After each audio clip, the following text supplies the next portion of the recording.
Bien, donc on m'a demandé de vous parler de sciences sociales, données expérientielles, valeurs entrent-elles dans le champ de l'evidence-based medicine? Je vais de la même façon me présenter mes conflits d'intérêts. Donc je suis médecin généraliste depuis une trentaine d'années.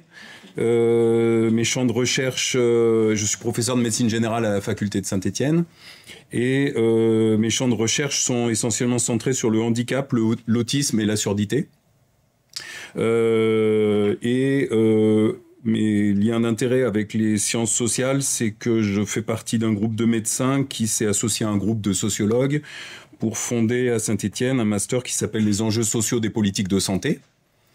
Et je suis aussi un des médecins qui est responsable de la formation des humanités en santé à la fac de médecine, en première année de médecine essentiellement, mais un petit peu aussi en deuxième et troisième année, ainsi qu'en troisième cycle.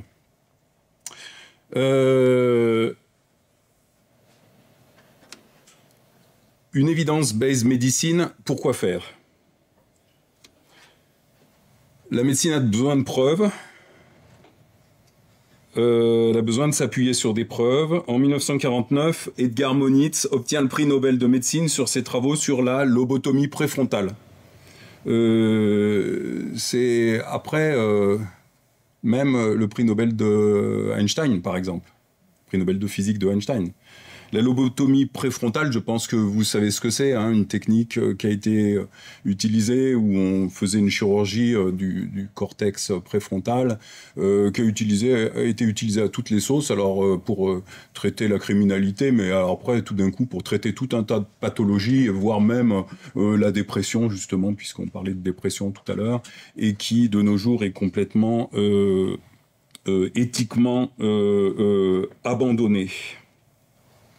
Les affaires du Mediator, qui sont plus contemporaines, les affaires de la chloroquine et de la Covid-19, encore plus contemporaines, sont une autre occasion de renforcer nos convictions qu'il y a besoin d'une médecine fondée sur les preuves, qu'il s'agisse d'argumenter l'efficacité de plantes, par exemple, comme l'artémisine sur le paludisme, qui est un médicament extrêmement révolutionnaire en ce qui concerne le paludisme, puisque grâce à une armoise qu'on a extrait et qu'on a mis dans des comprimés, évidemment, hein, on peut de façon très peu chère soigner facilement le paludisme dans des pays émergents.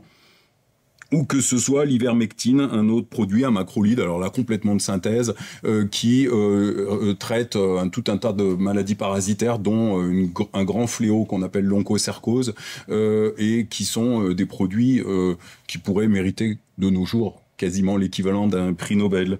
En 1996, alors vous voyez que l'evidence-based medicine, je refais un petit peu d'histoire, est une notion super récente, hein. Elle est créée par Sackett, et on l'a traduit en France par médecine fondée sur les preuves, médecine factuelle ou médecine fondée sur des données probantes. Alors quand on regarde Wikipédia, il y a au moins 60 définitions, hein, mais bon, c'est les 3 définitions les plus couramment trouvées dans les bouquins. Donc un modèle de 1987 qui est un modèle trialogique qui éclaire la décision médicale. Alors, dans ce modèle, Sackett repère 3 cercles de taille égale, qui sont l'expérience et la pratique clinique, les données actuelles de la science et les préférences du patient. Chaque cercle logique a la même taille, et j'insiste là-dessus, la décision médicale se place à l'intersection. On peut imaginer qu'une médecine extrêmement paternaliste oublierait de tenir compte des préférences du patient et serait de nos jours considérée comme une médecine déviante, inquiétante. On peut aussi imaginer que une médecine fondée uniquement sur les données actuelles de la science deviendrait une espèce de dérive scientiste qui pourrait quelque part faire peur, et ce qui est probablement de plus contestable dans le modèle de l'evidence-based medicine quand il est réduit à la question des données actuelles de la science. Le modèle de la démocratie sanitaire qui a été un petit peu peut-être inauguré par la grande épidémie du sida, les grandes associations, Aide, Act Up pour la France, hein, qui ont mis en lumière l'importance de tenir compte de la vie, de l'expérience patient, et qui ont fondé ce qu'on peut appeler la démocratie sanitaire, peut aussi faire peur à un certain nombre de médecins, comme une sorte de contre-pouvoir effrayant qui pourrait devenir redoutable. On verra des situations. Pareil, si le cercle était construit que du côté du modèle empirique, on imagine une médecine qui pourrait devenir un petit peu sectaire ou inquiétante. Le modèle le plus amusant finalement, c'est le modèle de Diafoirus, hein, c'est Molière hein, qui raconte cette médecine qui s'égare dans des mots latins absolument incompréhensibles, et une médecine qui devient quasiment à la limite de l'ésotérisme. Voilà, vous voyez donc que Sackett tient absolument dans son modèle de 1996 à un équilibre entre les différents cercles logiques qui conduisent à la décision médicale. Dans le modèle universitaire tel qu'il existe actuellement, il y a toujours un réductionnisme à la question des données actuelles de la science. On voit bien comme si le spectre le plus épouvantable qu'il nous fallait repousser, ce serait le risque de la médecine empirique, et donc il faut absolument apporter un régime de preuves fondé sur les grands essais cliniques, fondés sur les méta-analyses, les études en double aveugle, les études contre placebo, etc., qui seraient le gold standard de ce qu'on pourrait qualifié de données actuelles de la science. Alors moi, j'interroge quand même à un moment, effectivement, qu'est-ce que sont que ces données actuelles de la science, et pourquoi les données actuelles de la science ne contiendraient pas les données de sciences sociales, par exemple, et les données expérientielles. Pourquoi ça ferait pas partie? Pourquoi ce serait pas dans le système des données actuelles de la science? On peut se dire, c'est peut-être les inventions de Rodolphe Charles, il délire, c'était pas du tout dans l'intention des fondateurs de l'evidence-based medicine. Pourtant, quand on retourne au texte fondateur, ce qu'est l'evidence-based medicine et ce qu'elle n'est pas, hein, le premier texte de Sackett qui définit ce que c'est que l'évidence-based medicine, il écrit, Sackett, alors c'est pas que le petit bout que je vous ai mis ici, mais il écrit: la médecine fondée sur les données probantes n'est pas une médecine de livre de recettes. C'est-à-dire, il s'agit pas seulement de dire ce médicament marche ou marche pas, cette méta-analyse prouve ou prouve pas. Il dit aussi, il ajoute cette petite phrase qui est extraite de son article: l'évidence-based medicine ne se limite pas aux essais cliniques randomisés et aux méta-analyses, elle consiste à rechercher les meilleures données externes permettant de répondre à nos questions cliniques. Et après, il décline toute une série de choses qui sont pas des essais cliniques randomisés, mais qui font partie de l'évidence-based medicine.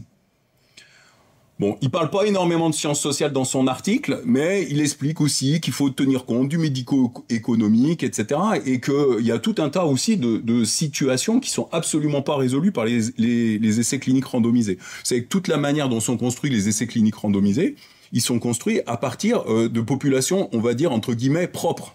C'est-à-dire, il y a une question, on va prendre un échantillon entre 18 et 55 ans de gens qui sont parfaitement volontaires, la plupart du temps plus riches que la moyenne, souvent dans un seul pays ou dans un seul endroit, l'Europe par exemple, et qui vont présenter une monopathologie sur laquelle on va faire une expérimentation d'un médicament contre un autre ou d'une pratique contre une autre. Voilà. Mais dans la vraie vie, ça n'existe pas des patients comme ça. ils sont tous comme la patiente qui a été décrite précédemment, c'est-à-dire ils ont une cirrhose biliaire primitive, mais ils ont aussi une maladie de Gougerot, et puis ils ont aussi un certain nombre de préoccupations qui leur obligent à avoir un généraliste, un kiné, etc., comme ça a été décrit.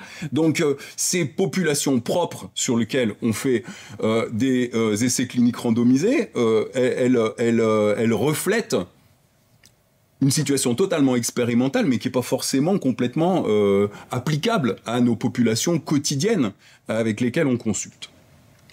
Donc, je fais la supposition que dans les données actuelles de la science, sont intégrés, bien sûr, les méta-analyses, les essais cliniques randomisés, mais aussi tout un tas d'articles, de publications, de communications qui font état de données expérientielles, de données ethnographiques, de données issues des sciences sociales et qui participent des décisions médicales et qui constituent, à mon sens, un régime de preuve et qui ne sont pas complètement en contradiction avec le modèle de l'evidence-based medicine, puisque, confrontés à l'expérience et la pratique clinique et aux préférences des patients, ils vont participer de la décision médicale. Voilà. Donc je fais l'hypothèse que le modèle n'est pas forcément à mettre à la poubelle, sous prétexte qu'il est enseigné, la plupart du temps, sous une forme de réductionnisme à la question des essais cliniques randomisés et des méta-analyses. Alors, j'ai choisi, pour illustrer ce propos, quelques modèles de publication. Alors, évidemment, ça marche que si, à un moment, on trouve des complices qui vont permettre à la fac de médecine ou dans les revues, de faire pénétrer les savoirs expérientiels et de faire pénétrer dans les revues des articles sur ces savoirs expérientiels. Alors, il y a un rapport de force. Il y a un rapport de force qui est évident. Les militants d'ACT UP, c'était des activistes. Hein, pour s'inviter à la fac de médecine ou pour s'inviter dans les revues médicales et dans les publications, il y avait un contre-pouvoir à organiser. Mais ils ont pu nous montrer l'intérêt de ces publications, de ces travaux, et puis ils se sont faits parmi les universitaires et parmi les revues scientifiques des complices pour publier leurs travaux et puis pour enseigner et pour venir participer à des cours, des leçons de médecine, etc. Les préférences du patient, celles que le médecin consulte, elles sont complétées par les données issues de ce que Pierre de Zutter théorise sous le mode de capitalisation d'expérience. Hein. Ces capitalisations d'expérience, elles ont été souvent considérées par le pouvoir médical comme de la littérature grise ou de la littérature bas de gamme, etc. Et elles sont produites par elles ont été quand même remises en valeur depuis quelques années par exemple Santé publique France, qui a monté tout un programme pour valoriser les capitalisations d'expérience à partir de la pratique médicale. Si elles sont produites par des patients experts, militants, pairs aidants, elles appartiennent au cercle des préférences du patient. Et depuis ces dernières années, on voit des revues qui publient de plus en plus des récits expérientiels, des narrations de patients, des manifestations d'associations, des capitalisations d'expérience. Un livre, par exemple, sorti récent, 2023, novembre 2023, Transidentité, sur les questions identitaires, qui collige. Alors, il est écrit par deux psychiatres. Alors, au moment de la dépsychiatrisation de la transidentité, on peut se dire, c'est étonnant, un livre écrit par deux psychiatres, mais ce sont deux psychiatres qui sont des passeurs, qui sont des complices, et qui, finalement, travaillant dans des commissions où on bosse, en particulier avec des réunions de concertation pluriprofessionnelle sur l'enfance, la transidentité pédiatrique, sont devenus des passeurs, des gens capables d'accueillir la parole des sujets. Je dis pas des patients, parce que la transidentité, c'est pas forcément une expérience patient, c'est une expérience sujet.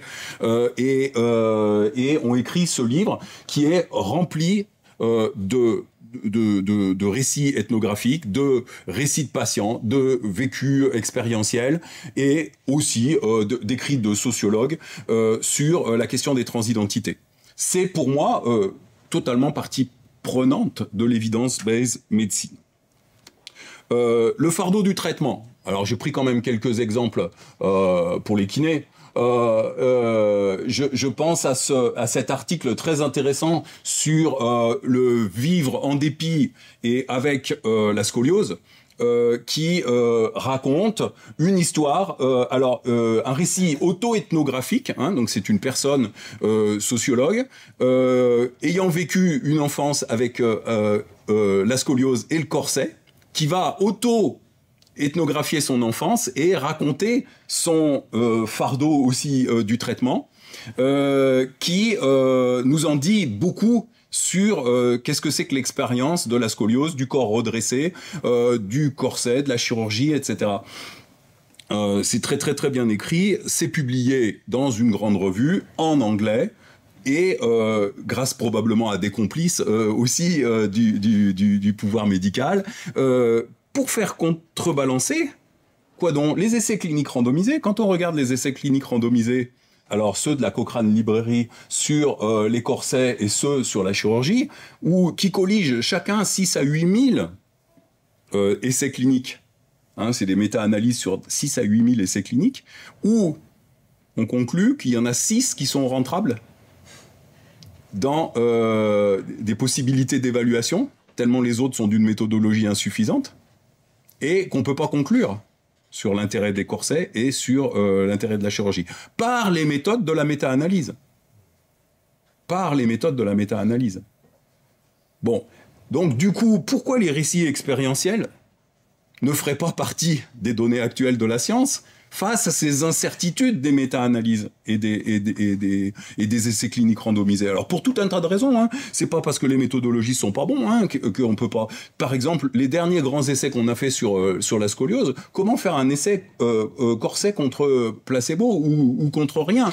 Quels parents d'enfants scoliotiques laisseraient leurs enfants participer à un groupe où on leur propose la non-intervention?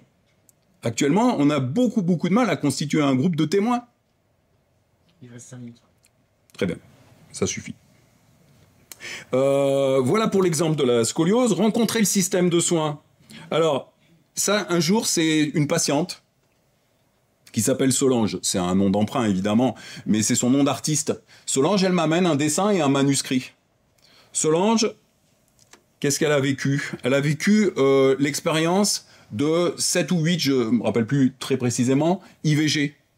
Alors on pourrait se dire, Solange, elle est quand même insouciante. Solange, elle n'a pas su gérer sa contraception. Et puis son écrit, je le lis, je le dévore, tellement il est passionnant. Il s'intitule Contradéception.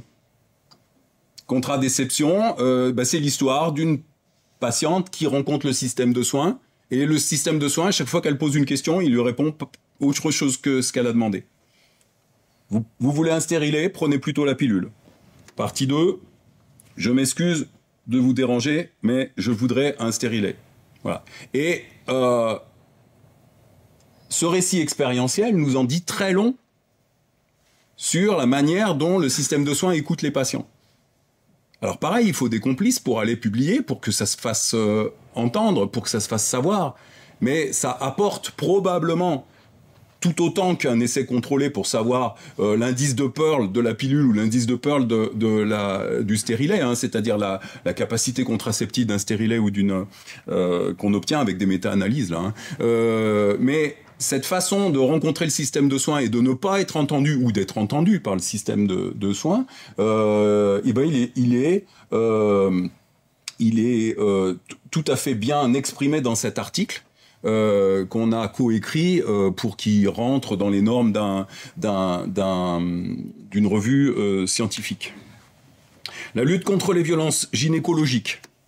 Alors, vous avez connu probablement les mouvements pour le planning familial ou le self-help féminisme. C'est les mouvements où les femmes, entre les femmes, s'entraident pour comprendre la contraception, défendre l'avortement, etc. Et vont créer dans ce mouvement des ateliers d'auto-examen du col au spéculum. Ces mouvements féministes dans les années 70 aux États-Unis, puis vont arriver un petit peu en France aussi, vont être à l'origine bien sûr de la loi Veil, de la loi sur l'IVG, mais vont aussi changer les pratiques et vont faire réfléchir un certain nombre de médecins. Et j'ai deux internes à Saint-Étienne, au département de médecine générale, qui vont décider, parce qu'elles ont lu des articles là-dessus, de publier, d'abord de faire une recherche qualitative dans les services de gynéco, puis dans les cabinets de médecine générale, sur l'intérêt de proposer aux dames, quand elles ont un examen gynécologique, de mettre le spéculum toutes seules. Elles vont se rendre compte que c'est super facile, ce qui en atteste les mouvements de patients qui avaient fait des ateliers d'autopause, de spéculum, et elles vont se rendre compte que c'est super facile et que ça simplifie tout un tas de situations où les dames souffrent de dyspareunie, ou des dames qui ont vécu des viols, ou des dames qui ont très très peur des examens gynécologiques, ou qui sont terrorisées à l'idée d'avoir un examen, mais qui en ont quand même besoin d'un. Ces internes vont proposer aux dames de mettre le spéculum tout seul, puis de pratiquer la fin de l'examen gynécologique elles-mêmes. Et elles vont se rendre compte que c'est super facile, et elles vont, par cette enquête de terrain, suggérer l'idée que les médecins, avant de faire un examen gynécologique, devraient proposer, si les dames le souhaitent, une proposition d'autopause du spéculum. Donc vous voyez qu'on part d'un mouvement activiste pour aller vers finalement une appropriation du corps médical, d'une pratique qui pourrait être une solution aux violences gynécologiques. J'ai bien dit une solution, j'ai pas dit la solution, mais qui peut être une façon, et aussi une façon de mieux examiner des dames qui finalement se soustraient régulièrement à l'examen gynécologique parce que elles ont trop peur, ou parce que ça leur fait trop mal, ou parce que elles ont vécu des violences de viol, et non pas de violence gynécologique, mais du coup pourraient se placer dans une position de non-recours aux soins. Troisième passage, c'est le passage à la pratique médicale, et du coup c'est de décliner cette publication dans des ateliers pratiques d'autopause, une méthode alternative pour l'examen gynécologique, dans des colloques et des congrès nationaux pour permettre aux généralistes de piger ces méthodes. Quatrième exemple, là c'est un patient aveugle qui écrit dans des blogs militants et qui un jour arrive avec un manuscrit qui pose sur mon bureau en me disant « j'ai envie de raconter ça sur mon expérience de la cécité ». Et alors ce manuscrit était d'une très très grande beauté en termes d'écriture littéraire, pas tout à fait conforme à ce qu'il y avait besoin pour une revue médicale, peut-être un peu trop long souvent. Et je lui ai proposé d'en faire un écrit qu'on écrirait ensemble à partir d'un très grand respect de ce qu'il avait produit, mais un tout petit peu de contraction pour rentrer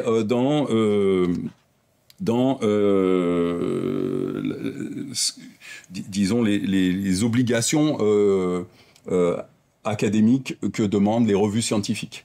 on en est à la publication. Alors là, quand je faisais le PowerPoint, il y avait que la 5e partie qui était publiée, mais on en est à la 7e. C'est une saga, entre guillemets, qui raconte se sentir aveugle dans l'enfance jusqu'à une greffe de rétine. C'est un des patients qui a subi une des premières greffes de rétine en France. Voilà, et puis pour taquiner Guillaume, les valeurs font-elles partie du modèle de Sackett? Pourquoi pas?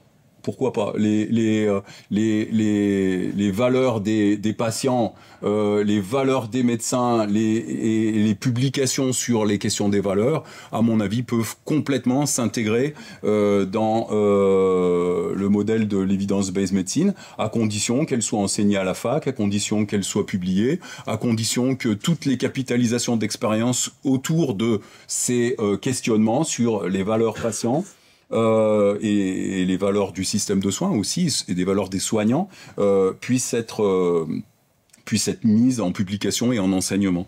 Donc à mon avis, c'est pas incompatible avec le modèle de Sackett. Voilà ce que je voulais vous dire. Donc à mon avis, je crois qu'il n'y a pas à avoir peur ou à détruire ou à imaginer répudier le modèle de Sackett et le modèle de l'evidence-based medicine.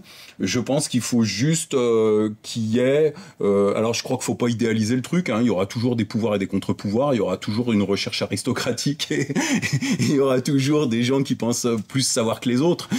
Mais j'ai pas une foi considérable dans le modèle de Sackett, mais je crois qu'effectivement on peut profiter de tous ces savoirs expérientiels, tous ces savoirs issus des sciences sociales et de l'ethnographie, et considérer que ça aide à la décision médicale.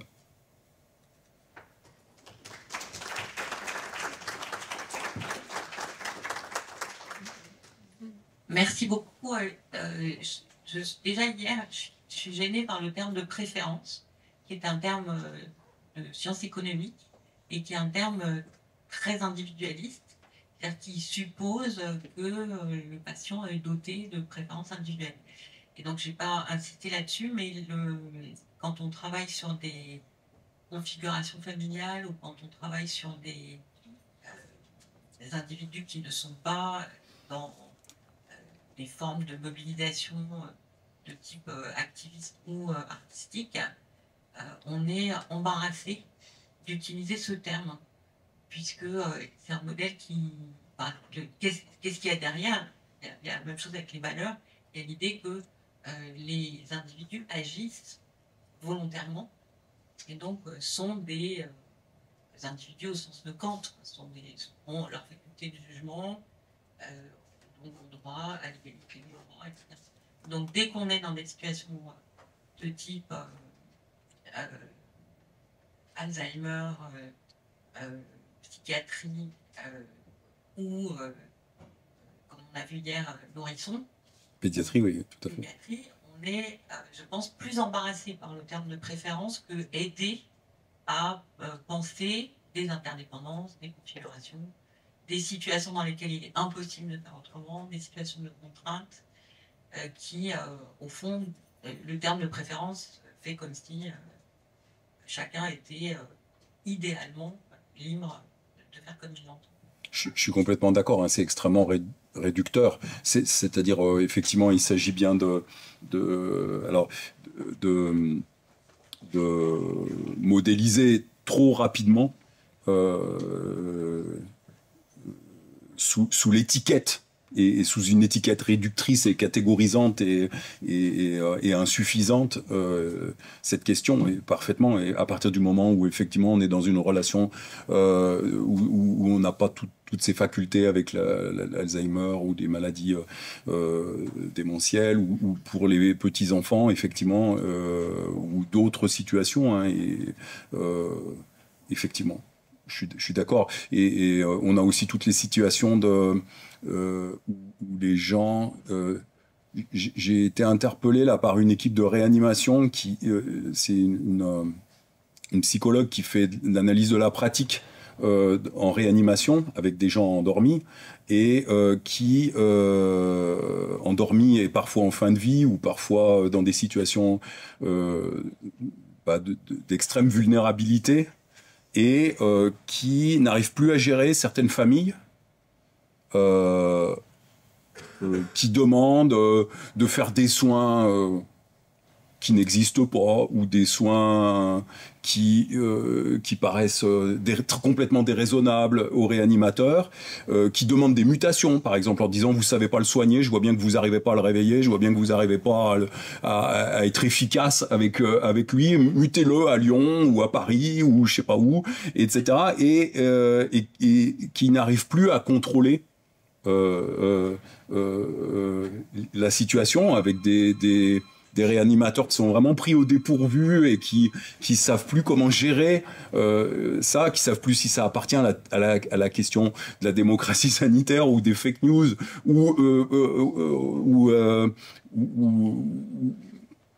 enfin, ils sont complètement débordés par ces situations et qui demandaient un peu de l'aide en disant mais comment faire bon, il s'adressait à moi parce que je fais partie du groupe Monsieur Sciences Sociales de la fac de médecine, alors on me dit toujours mais bon, je savais pas bien mieux que eux résoudre cette question, mais là on n'est plus dans la préférence et c'est effectivement, on voit bien à quel point c'est réducteur de parler de préférence des patients ou des familles, hein, et on voit bien qu'effectivement c'est dans des systèmes d'interaction très très important avec la société, avec les fake news du moment, avec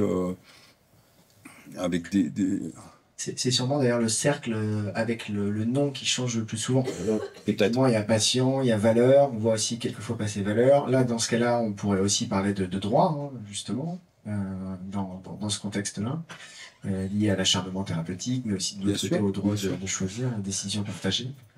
J'ai un des jeunes étudiants aussi qui a travaillé sur la manière, alors là c'était un kinésithérapeute, c'est un de tes collègues de la FNEC, qui bossait sur la manière dont les petits-enfants dans les instituts, les IEM, pouvaient donner leur consentement aux soins.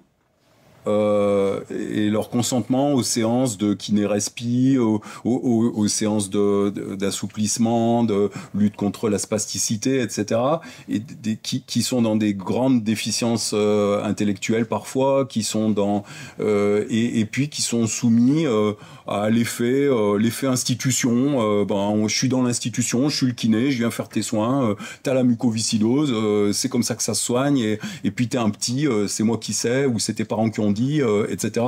Et comment cette question du consentement pour l'enfant, par exemple, était entendue au sens même des droits de l'enfant, enfin Une autre question? Ouais. Bonjour, merci. Je réagis à ce que vous venez de dire sur la question du consentement. Et est-ce que le voir en notion de consentement n'est pas un peu biaisé par la situation actuelle en se disant, comme vous dites, par autorité, je le fais pour ton bien? Ou plutôt, finalement, c'est la question de l'adhésion. Parce que la particularité de tout ça, c'est de se dire, effectivement, sur le plan scientifique, ce qu'on essaye de prouver, c'est que quelque part, de faire quelque chose, ça limite et ça améliore la situation.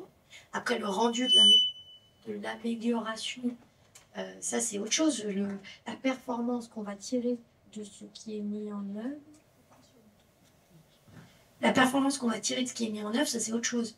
Mais en tout cas, entre ne rien faire et essayer de faire quelque chose, on a des chances d'obtenir quelque chose. En fait, peut-être que dans cette idée de consentement, être sûr et certain qu'on utilise la bonne méthode, et on est obligé de s'en prémunir puisqu'on agit sur l'humain, est-ce que c'est pas là-dedans, en fait, dans cette surinvestissement de ça, qu'on se crée des problèmes plutôt que des solutions? Je dis pas qu'il ne faille pas chercher le consentement, mais c'est de se dire à quelle heure finalement, le fait qu'on fasse un soin, c'est moins bien que si on n'en faisait pas. Enfin, comment on peut avoir ce doute, même. Il y a un doute, c'est sûr que ça fonctionne. On n'est pas sûr que tout le temps, absolument, que ça va fonctionner. Mais finalement, aujourd'hui, on garde aussi un petit doute de se dire si le soin peut le mieux est l'ennemi du bien. J'ai du mal. C'est tellement subtil que j'ai même du mal à le verbaliser. Mais Je crois que c'est ce que le modèle de Sackett nous autorise à faire, hein, c'est-à-dire de dire qu'il y a à l'œuvre dans une décision médicale tout un tas de logiques et tout un tas de logiques de preuves, chacune ayant des fondements et qu'il faut faire discuter et qui ont des systèmes intersectionnels et que ces logiques de preuve, il faut les réfléchir, mais que les logiques de preuve, elles viennent pas que des essais cliniques, elles viennent de tout un tas de systèmes. Alors on va utiliser, tout à l'heure on parlait d'interprofessionnalité et d'interdisciplinarité, et ça c'est très très important, de dire que sur une décision médicale, différentes disciplines vont être utiles pour réfléchir le problème, la philo, l'anthropo, l'ethno, la socio, la médecine, les essais cliniques, et puis tous les travaux sur le fardeau, sur le vivre avec, sur l'éthique, etc. Et que tout ça, ça participe d'un régime de décision. Ça a été quand même beaucoup inventé pour la question de la décision médicale, hein. Mais effectivement, qu'il faut pas enfermer ça dans un système monolithique de dire ça fonctionne, donc je fais. Où il y a une preuve, par exemple, il y a une preuve en termes de méta-analyse, donc je fais. Et il y a d'autres systèmes de preuves, il y a d'autres logiques de preuves, il y a d'autres, comment dirais-je, repères de décision, et il faut multiplier les repères de décision. Par une collégialité aussi, hein, par du travail, par une collégialité. Alors une collégialité déjà tout simplement de la même profession, mais peut-être aussi une collégialité incluant des professions différentes. Et des patients experts, et voilà, de faire aussi une recherche. On n'a pas parlé des patients acteurs de la recherche, par exemple, qui viennent participer au protocole de recherche, qui viennent dire leurs mots sur qu'est-ce qu'ils en pensent, qu'est-ce qu'on pourrait ajouter, qu'est-ce qu'on pourrait entendre en plus.